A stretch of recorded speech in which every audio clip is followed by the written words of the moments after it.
Coisa linda é quando o Todo-Poderoso, Ruach Kadosh, que significa o Espírito Santo, o sopro de vida do nosso Deus, nos alcança, não é verdade? Coisa maravilhosa é quando este mesmo Espírito, à medida que nós buscamos a Ele com tão bondade, com tanto amor, nos ensina os mistérios, as coisas que passam desapercebidas, não é verdade? Pois é.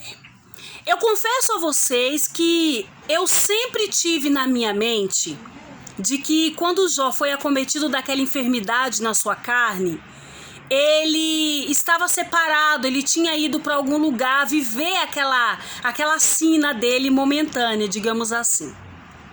Chegando aqui no capítulo 32 do livro de Jó, a cabeça foi a mil, assim, ó. Deu uma enfervecida aqui, Glórias ao Todo-Poderoso. Pois bem, o Espírito Santo me fez compreender algo lindo. Que Jó, ele não tinha se apartado da sua casa em nenhum momento. Não estava claro para mim até que o Espírito Santo me revelou esse mistério. E daí eu compreendi por que todas as pessoas da cidade tinham acesso a julgar Jó, a desprezar ele, a desmerecer ele. Por quê? Porque ele continuava no mesmo lugar, morando no mesmo lugar. Embora aquela chaga o consumia, aquelas feridas o comia vivo, aqueles bichos, né, o comia vivo, ele estava ali, digamos que na frente da casa dele, vivendo tudo aquilo, né? E isso fica mais nítido para mim quando eu leio o capítulo 32, cara. Eliú, que não apareceu tão grandiosamente quanto os amigos de Jó, mas, olha só, aqui no capítulo 32, a fala dele remete a uma pessoa que esteve a todo momento ali em silêncio. Vê se não é Deus para esclarecer uma coisa dessa, que pela carne, duvido, não. Pela carne, tá, nada.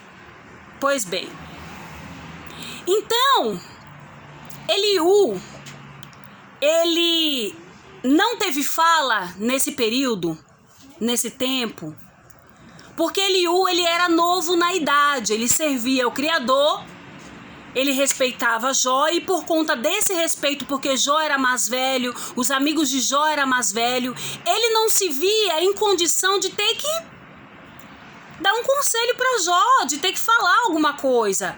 O respeito era tão grande que ele fala no capítulo 32, olha, eu queria ter falado antes, mas por eu ser moço demais, por eu ser jovem demais, eu não me vi nesse direito. Porém agora, aleluia, que todos os teus amigos já falaram que tinha para falar, agora eu quero te dizer. E aí, Eliú começa, né, a dizer o que ele via naquela situação. Então, na visão de Eliú, ele não via que aquilo era que Jó tinha feito errado. Ele via que aquilo poderia vir da parte de Deus, poderia ser autorizado por Deus, como acontece com todo ser humano. Mas que Jó, né, na visão dele, que eu entendi, né? Mas Jó, pela fala de Jó, era como se não tivesse compreendendo de que Deus estava permitindo ele passar por aquilo sem ele ter pecado. Porque nas falas de Jó, ele pergunta ao Criador, onde é que está teu fórum, teu julgamento para eu buscar a justiça? Onde é que tu tá para que eu possa dizer minhas dores? Será que foi algo que eu fiz na minha mocidade, não pedi perdão, não me lembro? Então Jó, ele nas palavras dele, estava procurando se ele tinha pecado, aonde foi que ele tinha errado. Aí é onde Eliú fala assim, olha, o que eu entendo disso que eu vejo é que sim, nós podemos passar aperreios mesmo sem ter pecado, para que seja manifesto a glória de Deus. Vê se não é Deus, aleluia. Pode falar o que você quiser, mas quando o Espírito Santo me deu essa compreensão, é massa. Bom, e ainda na visão de Eliú, ele expõe que os amigos de Jó não estavam utilizando da maturidade na presença do Todo-Poderoso para aconselhar Jó.